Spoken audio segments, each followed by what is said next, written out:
Well, good morning, everybody. It's me, Mitch, and I'm out walking because it's a beautiful morning. It's a little bit cool out here. The birds are chirping. I hope you can hear that. And I've got a few things to talk to you about today.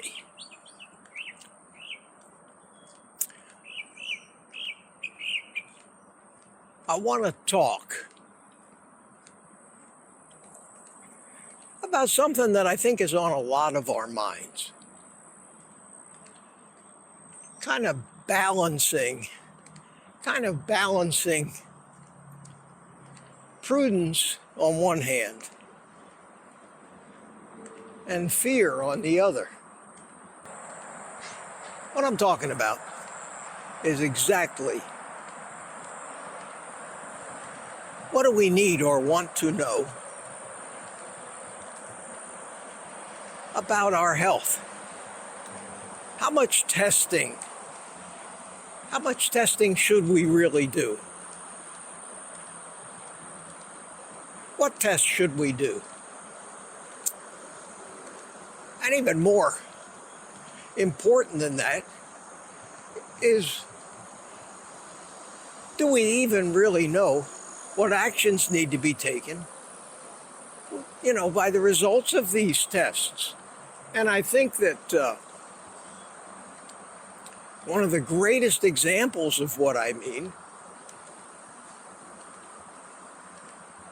is something that we can think about after we basically accept the fact that there's two different kinds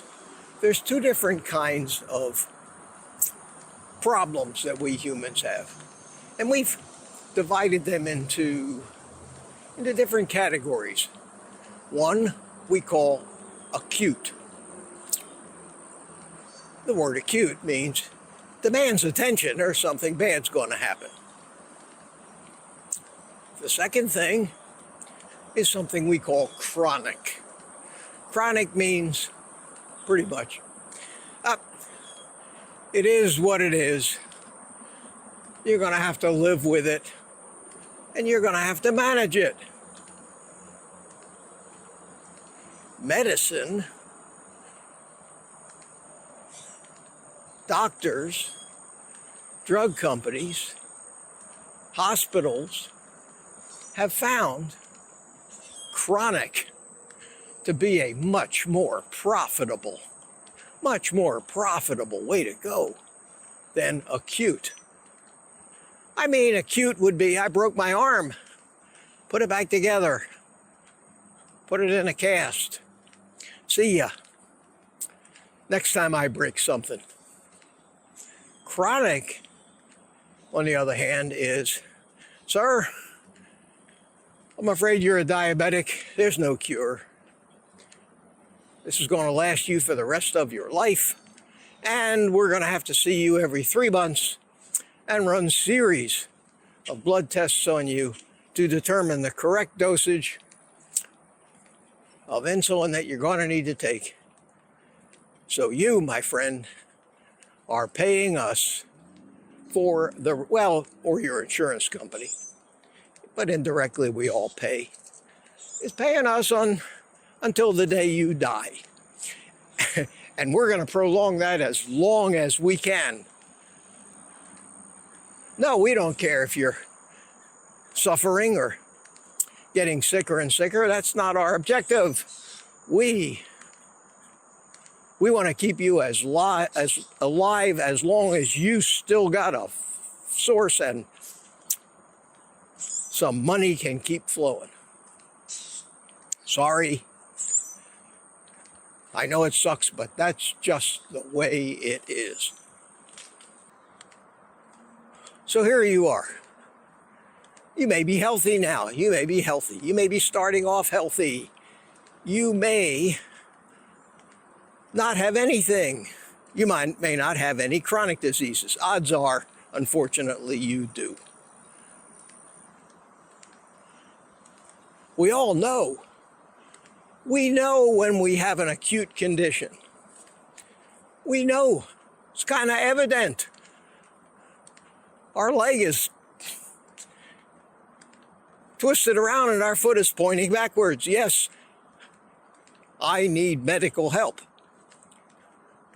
But it seems, on the other hand, that when we really don't have symptoms, when we feel good, when nothing hurts, I don't care how old you are, when you don't have chest pains, you don't have any reason to suspect that there's anything wrong with you, should you get that annual physical?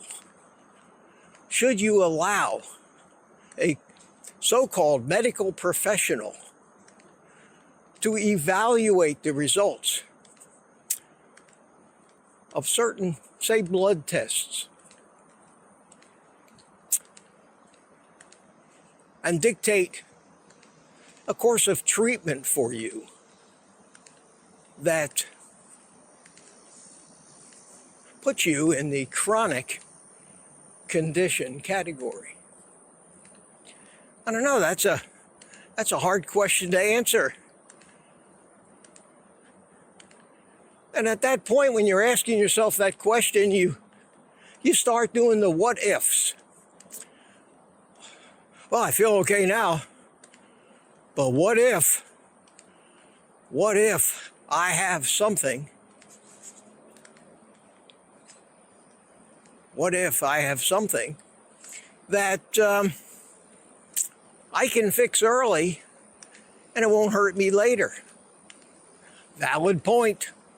Valid point, and there are some medical conditions where I absolutely recommend that. And those are the conditions that are insidious, symptomless in the beginning. Colon cancer is a great example of that. And yes, take advantage of that. Get your colonoscopy every 10 years or 5 years or whatever. Get those polyps removed. I guess mammograms fall into the same category for women, but there seems to be some controversy in that area. But yes, not a bad idea. But as in so many other things, the medical community has taken advantage of these fears and come up with things to sell us. And the biggest scam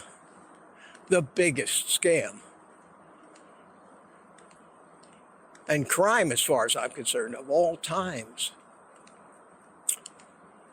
are cholesterol tests. Now, we know now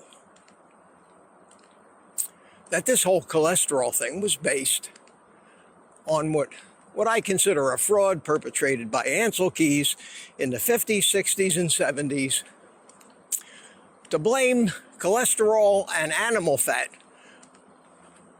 for all heart disease, which really wasn't that prevalent back then. But Dwight Eisenhower had a heart attack, and we needed to find out why, and we needed to fix that in advance so nobody else would ever have a heart attack again. And Ancel Keys rides in on his white horse, rode and mowed over a few people who opposed him in the process, and we decided that cholesterol wasn't a good thing, and it clogged your arteries and gave you heart attacks. We didn't know at the time about things like particle size, cholesterol particle damage, the differences in the different types of cholesterol. We didn't understand lipoproteins very well. We didn't understand all the stuff that we understand now. But we made an arbitrary number. If your cholesterol is over a certain amount, you have a problem, because Ancel Keys said so. And the rest is history, and industries grew up the entire food industry changed. We started swapping out healthy animal fats for seed oils. We started making ultra-processed foods. The food companies started making much greater profits. People's cholesterols became the focus. It became the single most important thing in medicine. Didn't matter. Nothing else mattered. Nothing else mattered. What's your cholesterol? You're in bad shape. Your cholesterol is high. You need to get that cholesterol down. It's absurd. But it caught on. And even today, the majority of people accept that as truth and fact and worry about their cholesterol. The medical community loves it because it's an excuse to prescribe medication, which the drug company loves, and statin drugs. Statin drugs were elevated to the most profit-making drugs in the history of the world. And as we learn more and more about statins, and a few people actually realize that in most cases they're probably doing a lot more harm than good for a lot of reasons, our reliable friends at the pharmaceutical companies have been hardly at work on the next big thing. Hell with statins. Ozempic. That's the ticket.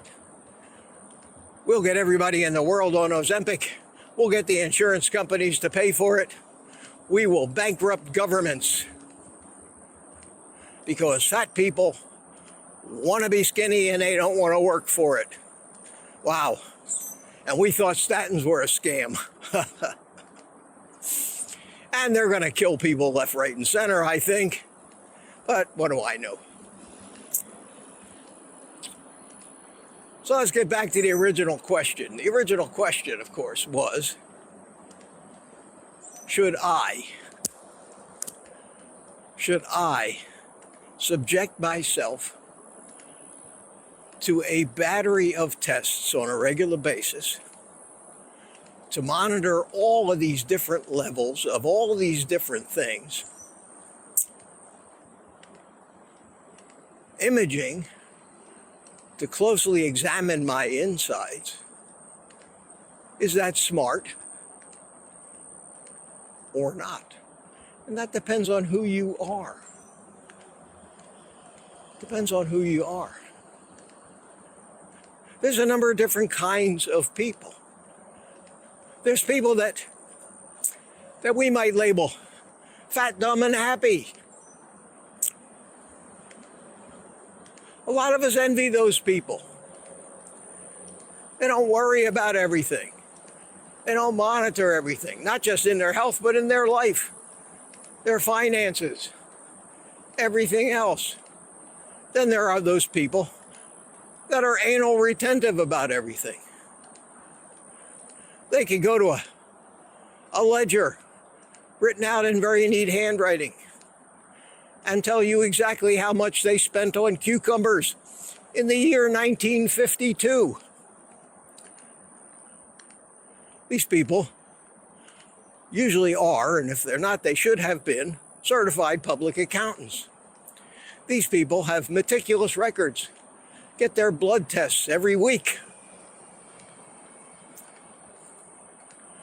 They revel in knowing. The fat, dumb, happy people revel in not knowing because maybe they have a tendency to worry. And since most of the things we worry about never happen anyway, maybe it's better to be fat, dumb, and happy. I can't advise you which one of those people to be. It's up to you. You are what you are. Me, I fall kind of towards the fat, dumb, and happy on the spectrum with a little bit of the logical, with a little bit of the logical curiosity on things that I know. And here's the key. And this whole talk is coming up to this one point. And I hope you remember this one point when you make your decision. The question you need to ask yourself, and trust me on this one, get out a pen and paper, kids. Write this one down.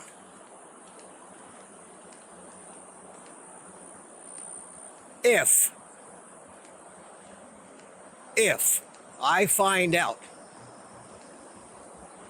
I have something wrong because of a test or imaging,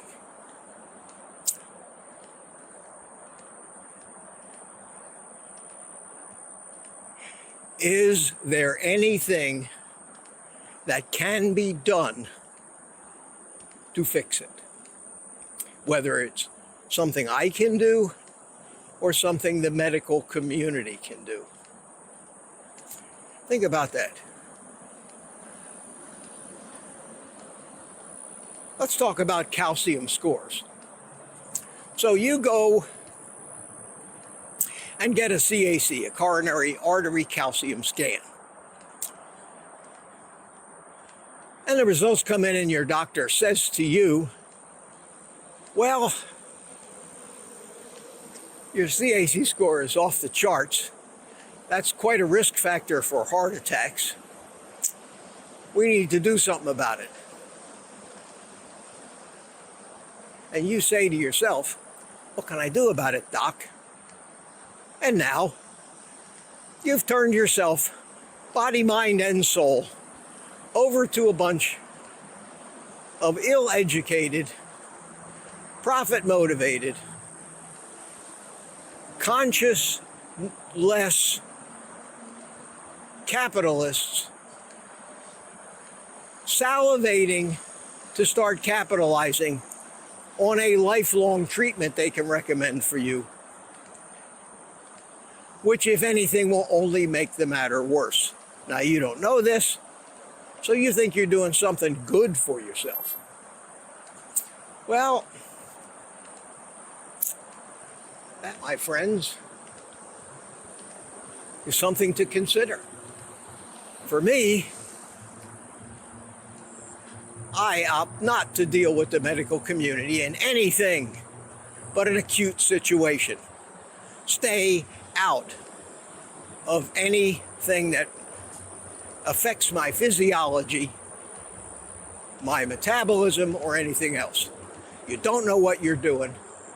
All you do is take people who are relatively healthy, who might have a little high cholesterol, and put them on a path of slow decline, constant medication, medical expense, suffering and pain, in the name of we're here to help you. For me, it better be an acute condition, or keep me the hell away from those butchers. Period. They have no business, especially with their level of knowledge, especially about nutrition, to tell me anything that I need to do to be healthy, because I have learned it all on my own, and it took me a lifetime to learn this. So, the next time I fall and hit my head and have a brain bleed, yes, absolutely, take me. It's a mechanical thing, it needs to be fixed. And I have to take my chances that they don't kill me, because they can't leave the basic human physiology out of it like they did to me when I went for my brain surgery. And because of my high cholesterol dictated half the course of my treatment, which was very detrimental to me. So I refuse. Not interested, don't want to know if I've got calcium in my arteries or not. Now you may say, well, Mitch, don't you want to know? And I say, why? I'm already on what I know 100% for sure is the best lifestyle to minimize, if not completely stop, the progression of calcified plaque in my arteries. I know that. If I found out I had a high CAC score, which I very well may have, because of a lifetime of eating the wrong shit, what could I possibly do about it? There is no medical intervention short of stents, balloons, artery grafts. And if I can go for a 2 or 3 mile walk like this morning, and I don't have now or never have had shortness of breath or chest pains, I don't even want to take a chance that the medical community will get its clutches on me, scare the shit out of me, telling me that I'll be dead tomorrow if I don't do this, that, and the other thing, and absolutely ruin what I might have as the rest of a healthy, pain-free, and basically fun life. That's my decision. They may have you more worried than me. Now, if you're eating a standard American diet, if you're overweight and sick, if you're diabetic or pre-diabetic, if you have any of all these other conditions, then yes, probably wouldn't be a bad idea to get a CAC score. Why? Not so the doctors can cut you open, but so that you can change your lifestyle and do the things that I'm doing and that we're doing, because that's the only effective treatment to stop the progression of the calcification. And just in case you don't understand why the calcification is there, it is the body's way of stabilizing soft plaque so it doesn't cause problems. The calcium is a defense, not something that causes problems by itself. When you stop having the problems that cause the accumulation of soft plaque, which are high inflammation, small damaged and oxidized and glycated LDL particles, when you stop and you reverse those things that actually cause the soft plaque, that is then calcified to keep it stable, then you're on the right path. And you're on the right path. And the only way I know of to do that is, of course, change your lifestyle. And the medical community not only can't do that for you, all they can do is put you on those drug after drug after drug, which really don't do anything anyway, and down the rabbit hole you go. So for me, I look at it this way. I don't have chest pains. I don't have any reason to think I have anything wrong with my heart or circulatory system. Whatever is happening in there is working just fine. If it ain't broke, don't fix it. Especially because I know I'm already doing, here's the key, I'm already doing the only thing that I could do to help the situation if I found out it was bad, anyway. I'm already living the solution to high coronary artery calcium, short of surrendering myself to the surgeries and the medications that the medical community, who I don't want to say no respect for, because I do respect the guys that fix the broken things and handle the acute things. But basically, that's a very small percentage of the medical community anyway. So for me, no CAC score. And everybody asks me, what's your CAC score, Mitch? As if somehow it's going to prove to you that you should listen to me. That's your decision. Those are my reasons for not wanting one of those things.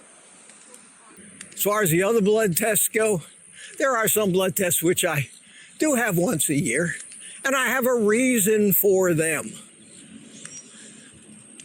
I have my lipids checked to see what my cholesterol is, because I'm of the mind that the higher the better, as long as the ratios are good. And that shows me I'm on the right track, even though the entire medical community thinks I've got one day to live. And every year, as each year goes by, and I don't contract any of these chronic diseases, most of them caused by the medical community, unfortunately, and the dietary advice, if not all of them caused by the dietary advice, come to think of it. Oh, wow. I'm fine, and I don't have to worry. And I don't want to know. It's not my job to know and worry about what's going on inside of me. I have a subconscious mind, fabulously capable of monitoring and controlling hundreds, if not thousands, of different biochemical reactions second by second in my body. Stay out of it, let it do its work. What I'm looking for are only the indications of things that might show I'm not getting all the nutrients in my diet that I need. And that's a reality today. We're programmed, basically, to live on big, fat, ruminant animals like mastodons, bison, things like that. We're not programmed to live eating bushes and landscaping. Sorry. That's when all else fails. That's survival food.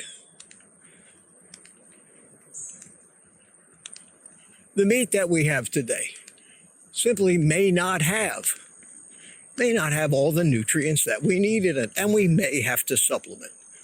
And that's the reason why I have those blood tests. I want to see some electrolyte levels and certain vitamins.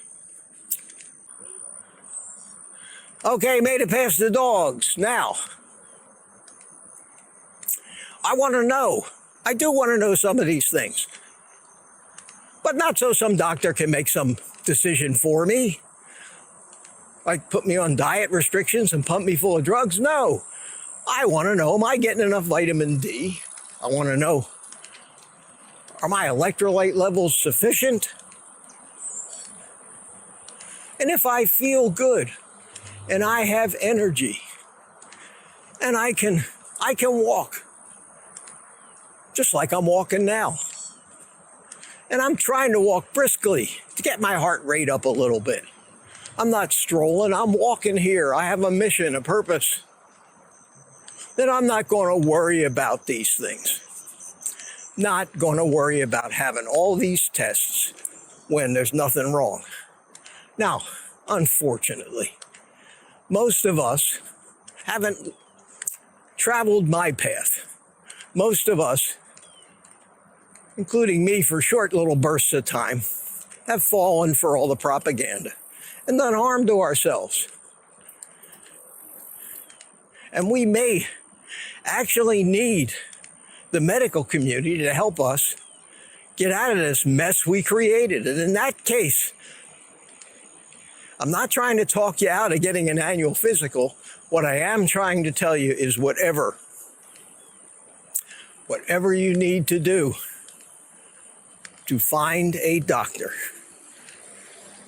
that at least has understood and accepted the fact that nutrition is the most important thing in health, not drugs, and that cholesterol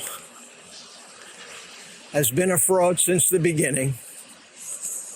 If you can find a doctor that believes that, maybe they can help you. Are there enough of those doctors to go around? Unfortunately not. But that's the best advice I can give you, and the long answer to the short question that I get time and time again. And that question is, what is your coronary calcium score? A question I hope to never have to answer or be able to answer, because I will have had no reason to even have the imaging done. Thanks for listening, my friends. Thanks for going on the walk, heading around the corner, almost home. So you all take the rest of the day off and eat meat.